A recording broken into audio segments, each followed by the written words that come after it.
Anodda näme bolup geçer? Şuýda 2 tane klor var, ýagny 2 klor minus. Bu da klorka geçer goşmagam 2 elektronu.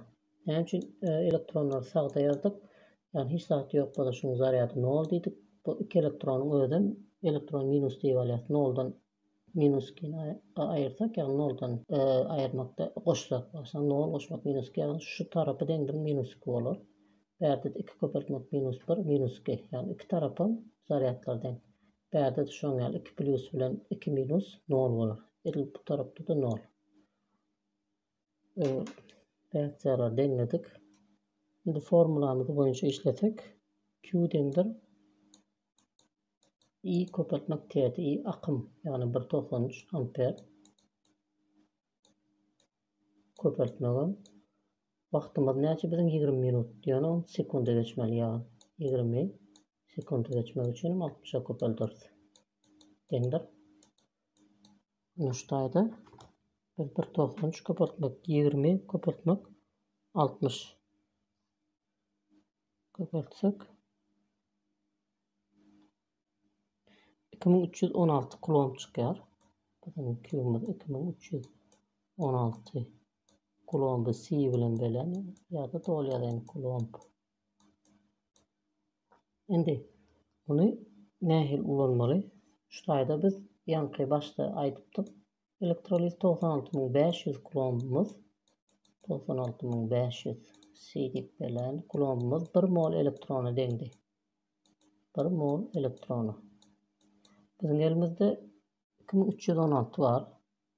2316 kulombymyz X diýer. Şuýdan X tapýas. Atanaklaryny köpeldenmizde ýani 2316 96500'e bölmeli bolýar. 0024 mol elektron. Mol elektron. Bizden hemen sonra katodda emil anod ve katodda massalarını hesaplaryny emile gelen. Ýagny 2 mol elektron reaksiýa berende 1 mol mis çykýan bolsa proporsiýa guraly. 2 mol elektronda 1 mol mis çyksa biziň elimizde 0024 mol var. 0024 mol elektronda näçe mol mis çykar? X. Bärden misiň molunu tapsak, ýagny 0024 1'e köpeltip çıkan jogabym 2'e bölmeli bolýar. 0012 mol çykýar misimiz. 0012 mol. Indi onu massa geçirsek misin molar massasyna köpeltmeli bolar. Ýagny 63,5. 0762 gram çykýar. Onun 63,5 köpeltsek 0 tendirim 0 762 gram. Edil şoň ýaly chlorkini hemşeyle hesaplamaly, ýagny 2 mol elektron reaksiýa berende 1 mol chlorki çykdy. 2 molda 1 mol. Biziň elimizde akymdan näçe elektron geçipdir? 0024 mol elektron. X diýer. Şuýda da biziň 0012 mol çykar chlorymyz. Onam 35,5 ýani 2 chlor bolan üçin 35,5 köpeltsek 71 bolar. Onu 0012 köpeltsek 0850 gram. Demek klorumyzyň 0850 gram çykjak ekan. Şuýda kadar 0852 gram klor. 2. Şular biziň jogaplarymyz. Indi sonra geçeceğiz. Alüminyum oksidinin elektrolizlenmesinden alümin ve alümin element alınıyor. Eğer 8 amper tok 1 saatlap elektrolizden geçen olursa onda emele gelen alümin masasını hesaplan. İlki anodda ve katodda näme bolup geçer? Reaksiýany ýazalyň. Alümin. Bärde 2 tane alümin var. Şuýa kadar 2 alümin. Her alüminimiň zaryady +3. ve 2'ni 3'e köpeltsek 6 bolar. Bunu nolu yetirmek için 6 elektron koşarız. Dengdirem alüminyum 0 bolar. Yani 2 alüminyum girdi, çıkanda 2 alüminyum. Şimdi kislorodumuz bärdi 3 kislorod bardy. Zaryady 2 minus. Ve ýene de 3 kislorod çıkar. Yani o 2 bolup çıkar. Şoň üçin öňüne 2'den 3 goýan, köpelden de 3 bolar ýaly. Koşmagam 3 köpelden 2 minus 6 elektron var. Bärde 6 elektron normal bolar. Şimdi Q dengdir I köpeltmek T formulasından aýtyp gelelim. Amperimiz 8 amper, I'miz yani 8 amper köpeltmek 1 saatymyz 60 minut bolar. 10 sekundy geçsek ýene 60'a köpeldiriz.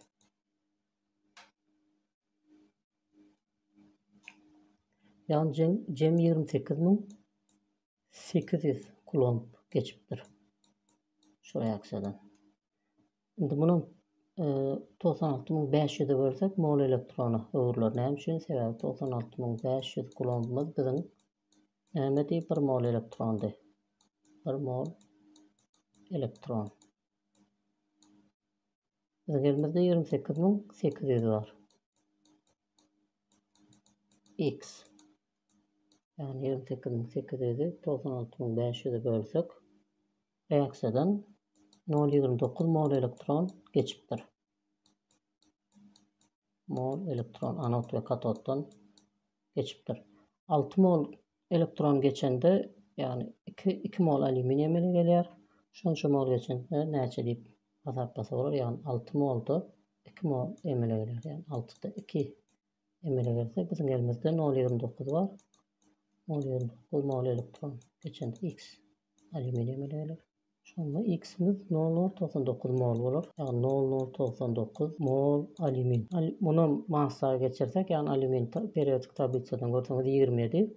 Yani 0,099'u 27'ye köpeltseňiz 268 yani alüminyumun gram çıkar. Ender 268 gram. Bize sorayan adam şu soru. Onda emile gelen alüminyum massasyny hesaplandy. Şimdi soru geçeceğiz. Su elektrolizlenmesinde anotda reaksiýany beripdir bize. Ve soruya reaksiyada 27 graduslar odun gradusu verilen, basış verilen, gurun verilen. Bolsa-da ergine näçe Faraday geçmeli diye.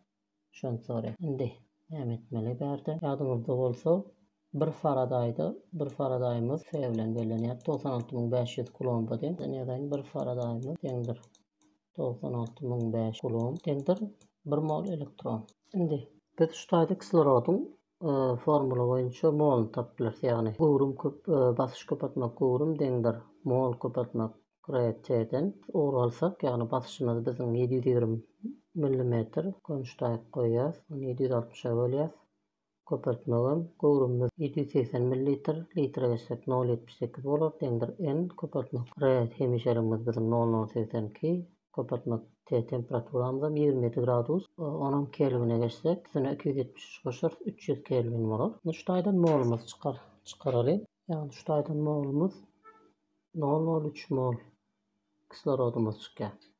1 mol yani şutaýda reaksiyada şutaýda 1 mol kislorod çıkması üçin näçe mol elektron ulanypdyr ýa-da çıkypdyr 4 mol elektron. Onu proporsiýa gurýas. Şutaýda 1 mol kislorod emele gelmesi üçin 4 mol elektron ulanypdyr. Bizim elimizde 0,03 mol kislorod var. X elektron girmeli. X'imizden 0,03'ü 4'e köpeltsek 0,2 bolar. Yani 0,2 mol elektron 0,2 mol elektron girmeli. Yani 1 mol elektronumuzdan 96.500 olsa 0,2 molumuzdan 96.500'e köpeltiririz. Eğer kulomba geçmeli olsa da 11.627 bolar. Ya da bize Faraday'da soruyor. Faraday'da sorusu 0,2'nin özü var. Seyaden 1 mol elektronumuz 1 Faraday'den 0,2 mol elektronumuzdan 0,2 Faraday'den bolar. Bunun cevabımız şurada 0,2 olup kalıyor. Şimdi ikinci soruda näme diýär? Eger 12 amper tok geçen bolsa ol näçe wagt geçendir diýär. Şimdi formulamız boyunca gitsek Q dendir I köpürtmek T'di formulamız. Akımımız bizim belli. İ'miz yani 10 amper. Şuraya 10 koyalım. Q'muzdan belli. Şuraya 10 Q'muz bizim 0,10 mol elektron. Şunu kulomda geçirmeli. Yani şunu 96.500'e köpürtsek 0,10 11.627 olur. Demek Q'muz 11.627. 11.627 ile 10K bölsek bizim vaktimiz çıkar.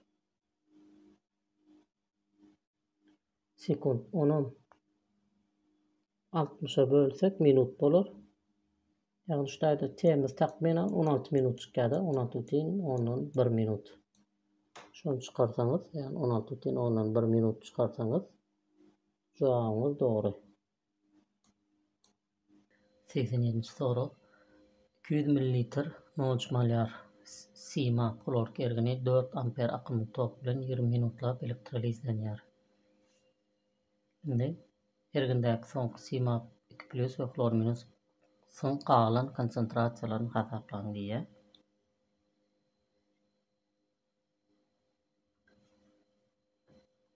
İlk bilen sima klorikin suw zamanında yani suwda bolup geçen reaksiýa ýazaly. Yani sima kloriki suwun içinde sima ve klor ionlaryna dargaýar. Sima 2+ ve klordan 2 sany klor minus ionlaryna dargaýar. Soňra katodda elektrolizlenýänligi üçin yani katod anod reaksiýalary bolup geçer. Katodda şu reaksiýa bolup geçer. Yani sima 2+ koşmak elektron dengire sima katı kaldı. İlki katodda bolup geçen reaksiýany we katodda sima 2+'un galan konsentrasiýasyny hasaplaly. İlki bilen yani bizim konsentrasiýa formulamyzda nämedi?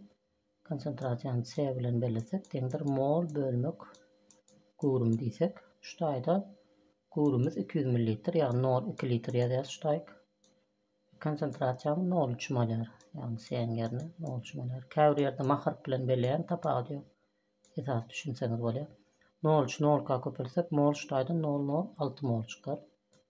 Yani 0,06 mol var. Bu başda şundan. Yani bärde proporsiýa bolsak 1 moldan 1 mol sima çyksa 0,06'dan 0,06 çykar. Mol diýelim ýa-da şu taýypny. 1 moldan 2 mol klor çyksa 0,06'dan şu 0,06'yny 2'ye köpürtmeli bolar. O da 0,12 mol klor minus çykar. Häzirki klor minus turdan şu simagyň reaksiýada galan tapaly. Indi näçe reaksiýa giripdir, onu nerden bilýäs?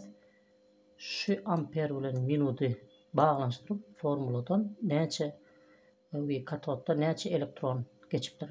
Aslında 1 mol bolanda 2 mol elektron geçýär katoddan. Indi bärde näçe mol elektron gidipdir. Onu näil bilýäs? Formulamyz bardy biziň ýadyňyza düşýänmiz Q dendir I köpürtmek T. I bärde amper T sekundda hasaplanýar. Q'da kulomb. Yani elektrik togynyň zaryady. Indi amperimiz bizim 4 amper. Vaktimiz 20 minut. 10 sekunda geçsek 60'a köpürdürüz. Yani 4 köpürtmek 20 köpürtmek 60. O da 4800 kulomb bolur. Kalkulatorda köpürtüp görseňiz. C bilen belän kulomb. Ýadyňyzda bolsa elektroliz başda görkezdim. Yani ýa-da gidip bilerdiňiz videony ýa-da saradyp ýagny 96500 kulombumuz bizim bir elektron 1 mol elektron aňladýar 96500. Şuýda C goýan kulombumuz bizim 1 mol elektrony. Ýagny 1 mol elektron geçýär diýmek katod ýa-da anod tapady ýok. Bizim elimizde 4800 kulomb bar. C bilen belän ýene näçe mol elektron geçer? X diýär. Şuýdan X tapýas diýendir. X näde tapýas? Şeýle atanaklaryny köpeldiýäs. Ve bundan aňyrsy matematika hasaplap görseňiz X'imiz 0,049 mol elektron çykýar. Şuýda X 0049 mol elektron. Indi 2 mol elektron bolanda 1 mol reaksiya gelenken ýagny şey diýermen 2/1. Bizim elimizde 0049 mol elektron var. Şonu bolanda X CMAP plus reaksiya giripdir. Derdenim X deňdir 0049'y 1'e köpeltýäs. Çıkan özü bolýar, onu 2'ye bölsek X çykar. Bölmek 2. X'imiz 00 takminan 00245. 00245 5 diýip alaýyn 0,025 ýagny takminan şunça mol çykdy. Ýagny demek 0,025 mol CMAP reaksiýa giripdir. Ýagny 2 mol elektronda katoddan 2 mol elektron geçende 1 mol CMAP 2+ reaksiýa giripdir. Bizim elimizde 0049 mol elektron geçipdir katoddan. Näme göre? Şu formula göre. Demek 0049'da X diýdik, garap 0025 mol reaksiýa giripdir. Başta näçe bardy? Bizde 006 mol bardy. 006 mol. Onun 0025 mol reaksiýa giren bolsa aýrýas 0025'i. Deňdir. Şuýda başga renk bilen görkezýän. Deňdir 006'dan 0025'i aýrýas. 0025 0,033 mol CMAP 2+ galypdyr. Şimdi 0,35 bağışla 0,035. Şimdi şunu bir yere belläm. Men bulan hemmesini aýraýyn. Ýagny 0,035 mol CMAP 2+. Bize soraýan zady mol däldi konsentrasiýa. Konsentrasiýany tapmak üçin molu gowrumy böläýmeli. Başda biziň gabymyzyň gowrumy 200 ml, ýagny o da 0,2 litr. 0,035 0,2 bölseňiz jogabymyz 0,175 molar çykar. Demek CMAP 2+'ın galan konsentrasiýasy jogaby 0,175 molar. Indi klor minusyň konsentrasiýasyny nähili tapýas? Bu da edil şoňýary, ýagny CMAP klor ki başta suwda eridilende näme bolup geçýär? CMAP 2+ ionuny we 2 klor minus ionlaryna dargaýar. Klor minusam öz gezeginde bu ýöne bu anodda reaksiýa bolup geçýär. Anodda klor 2 gazy çykýar we goşmagam 2 elektron. Anodda şu reaksiýa bolup geçýär. Indi biz yine de ýanky formulamyza ýagny Q deňdir. IT formulamyza göre gidýäs. Edilbärde 4 amper akym 20 minut ve minut sekundaga geçsek 60. Edil ýanky CMAP'de içimizde ýaly 4800 kulom çykýar bärde de. Indi 96500 kulom 1 mol elektron diýmek diýdik. 1 mol elektron. Bizim elimizde 4800 kulom var. Bu da X diýip şuýdan biz X tapýasa ýene de ýaňy tapdyk 0,49 mol elektron boluyor. Garap anodda bolşýar, katodda 0,49 mol elektron geçýär. Ýöne katodda nähili 2 mol elektron geçende 2 mol klor minus katodda ulanýan eken, ýagny 2 mol elektronda 2 mol klor minus ulanýar. Bizde ýagny şuýda X'imiz 0,49 diýip ýazaýyn. 0,49 mol elektron geçipdir. Şonda näçe mol klor minus ulanar? Ýagny sonra gaýtalaýan 2 mol elektron geçende 2 mol klor minus reaksiýa giripdir. 0,49 mol elektron geçende näçe geçer? 2'de 2 geçýän bolsa 0,49'dan ýene 0,49 geçer. Ýagny X deňdir. Demek 0,49 mol klor minus reaksiýa giripdir. Bu şuýda dursun häzirlikçe başda näçe mol klor minus bardy? Onu şuýdan hasaplaýyn. Ýagny başda da molar konsentrasiýany gowrumy köpeltsek mol çykýar. 0,0 köpeltsek 0,06. Ýagny eger bunda 0,06 mol bolsa klordan şoň kesis bolar. Ýagny 0,12 mol. Başda 0,12 mol klor minus bardy. 0,12 mol. Onun 0,49'dan reaksiya girdi. Yani 0,12'den 0,49'da ayırýar.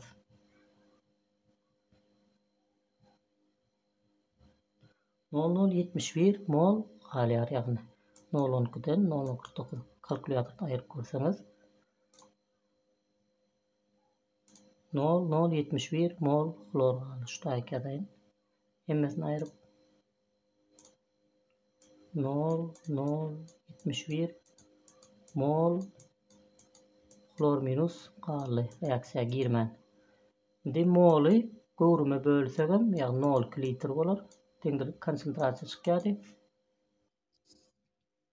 Ýagny 0,071 moly 0,2'ye bölsek 0,35 0,135 malyar klor minus ýagny şunun galan konsentrasiýasy bolar.